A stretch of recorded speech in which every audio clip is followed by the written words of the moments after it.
Hello, Jai Hind students. Today we are going to discuss important documents used in the formation of the company. जैसा कि हमने previous class में discuss किया था formation of the company, the stages of the formation of the company. उसके अंदर हमने देखा promotion stage, incorporation stage, capital subscription stage and the last commencement of business stage. So today in that section we have studied the promotion stage। और पिछली class में हमने जो discuss किया था, क्या किया था भाई, प्रमोशन स्टेज डिस्कस किया था।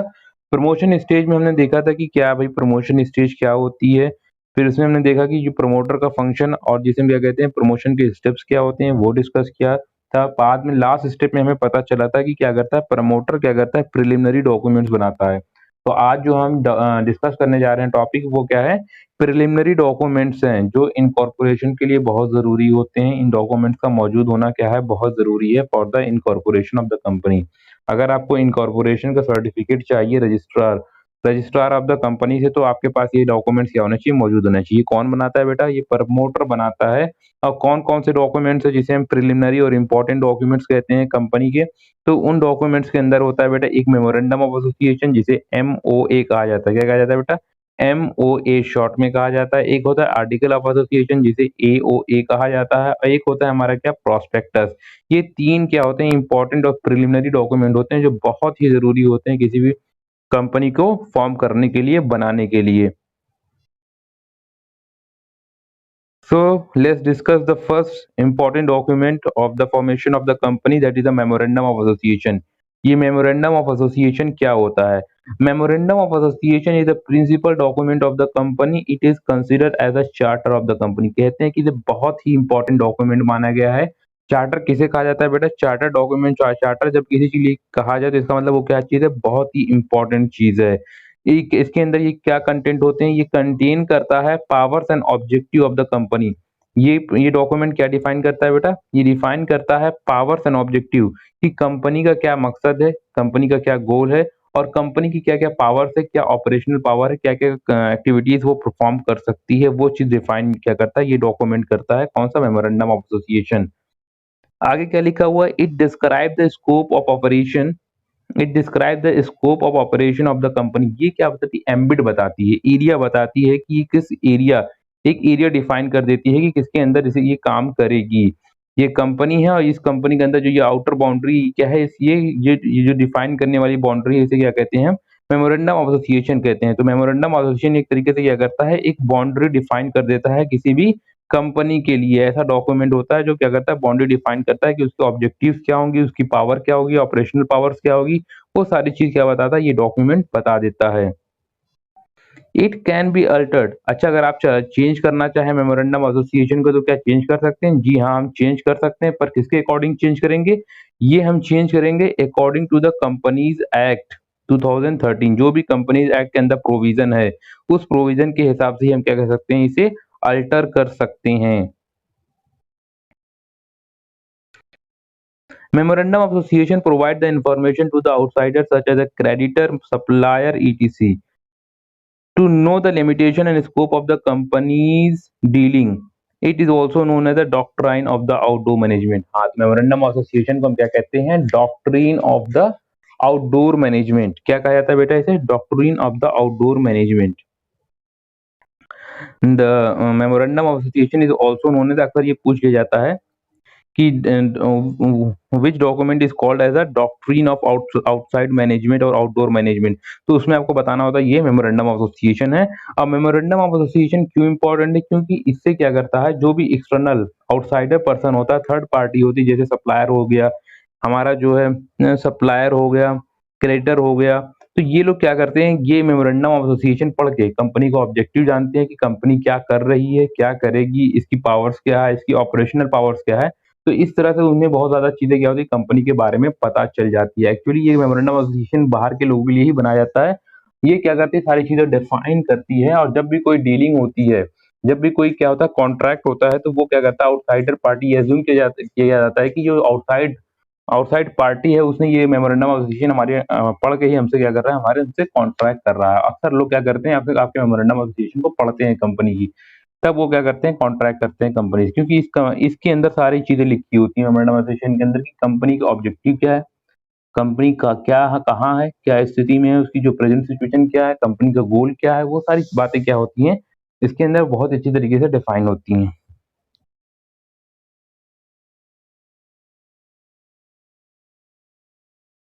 जनरली जो क्वेश्चन आता है वो क्या होता है कि बताइए भाई कि कंटेंट क्या होगा, मेमोरेंडम ऑफ एसोसिएशन के कंटेंट्स क्या होते हैं। तो मेमोरेंडम ऑफ एसोसिएशन के जो कंटेंट होते हैं वो फॉलोइंग क्या होते हैं, क्लॉज के हिसाब से क्या है उसके कंटेंट्स हैं।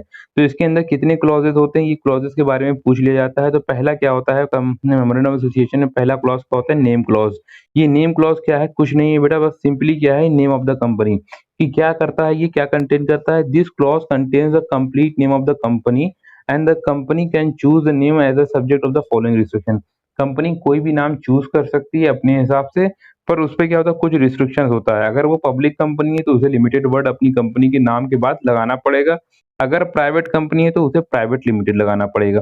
ये पहली रिस्ट्रिक्शन हो गई थी।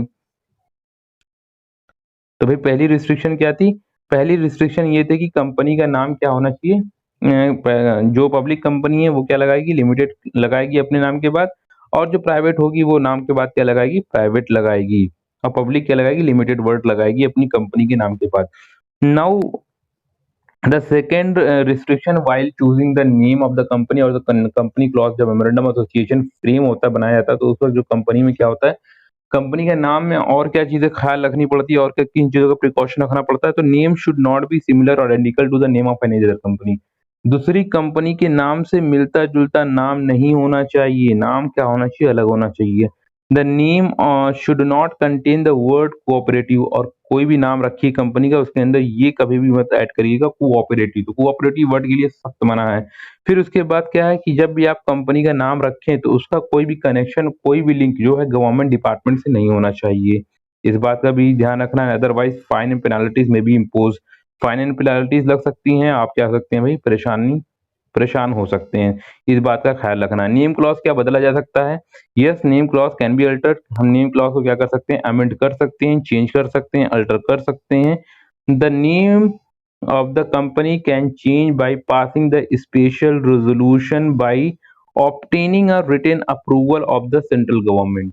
सेंट्रल गवर्नमेंट के अप्रूवल से हम क्या कर सकते हैं, हम नेम क्लॉज को, अपने name of the company can be change, हम चेंज कर सकते हैं। ये क्या है, the next clause is what, the situation and the domicile clause. Situation और डोमिसाइल क्लॉज क्या है भी, this clause contains the name end of the state in which the registered office of the company is situated. जो उस state का नाम आपको यहाँ बताना पड़ता है इस क्लॉज में, जहां पर आपकी रजिस्टर्ड ऑफिस है। जहां भी आपकी रजिस्टर्ड ऑफिस होगी उस स्टेट का नाम इस क्लॉज के अंदर आपको लिखना होता है मेमोरेंडम ऑफ एसोसिएशन में। भाई मेमोरेंडम एसोसिएशन का ये क्या है, कंटेंट है, कि ये चीजें क्या होती है मेमोरेंडम एसोसिएशन में पाई जाती हैं।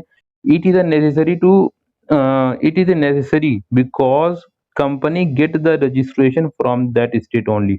जो भी आपका रजिस्टर्ड ऑफिस होगा वो कंपनी वहीं रजिस्टर्ड होगी, ऐसा क्या है, जरूरी है, ऐसा ही होता है। आपकी कंपनी क्या है, रजिस्टर्ड ऑफिस आपका कहाँ होगा, जहाँ क्लॉज में क्या है कि जहाँ भी आपने रजिस्ट्रेशन कराया, कंपनी का जहाँ भी रजिस्ट्रेशन हुआ वहीं उसकी क्या होती है, रजिस्टर्ड ऑफिस होती है। ये रजिस्टर्ड ऑफिस का क्या डिफरेंस है भाई, रजिस्टर्ड ऑफिस किसे कहते हैं, कि that office of the company, किसी कंपनी का वो ऑफिस जहाँ क्या होते हैं, ऑफिशियल डॉक्यूमेंट्स, जो भी उसके बुक ऑफ अकाउंट्स वगैरह क्या होते हैं, इंपॉर्टेंट डॉक्यूमेंट्स रखे होते हैं, उसे हम क्या कहते हैं, रजिस्टर्ड ऑफिस कहते हैं। एट एनी टाइम जब भी कोई इंस्पेक्शन होता है तो रजिस्टर्ड ऑफिस पे फौरन ही जाया जाता है, और सारे डॉक्यूमेंट वहाँ अवेलेबल होना चाहिए। नहीं होने पर क्या हो सकती है भाई, फाइन एंड पेनाल्टीज इम्पोज हो सकती हैं। The company must have the registered office when it start the business, और कंपनी के पास क्या होना चाहिए, अपना रजिस्टर्ड ऑफिस डिक्लेयर कर देना चाहिए, उसे बता देना चाहिए कि हमारी रजिस्टर्ड ऑफिस कहाँ है।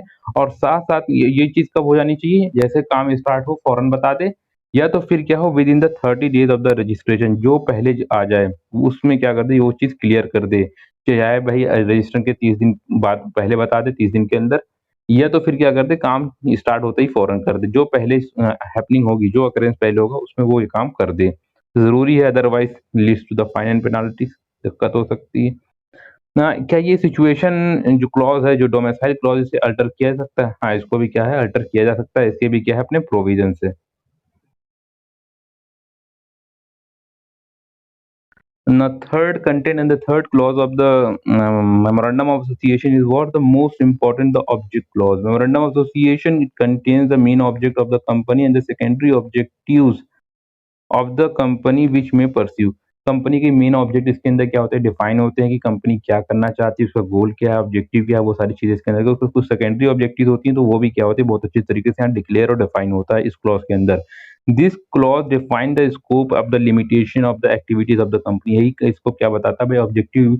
इसके ऑब्जेक्टिव इस क्लॉज से क्या पता चलता है, उसका स्कोप कितना है, उसका क्या है, एरिया है, कितना एम्बिट में वो काम करेगी, उसकी लिमिटेशंस क्या है, वो सारी चीजें यहाँ से पता चलती है। The objective must be define.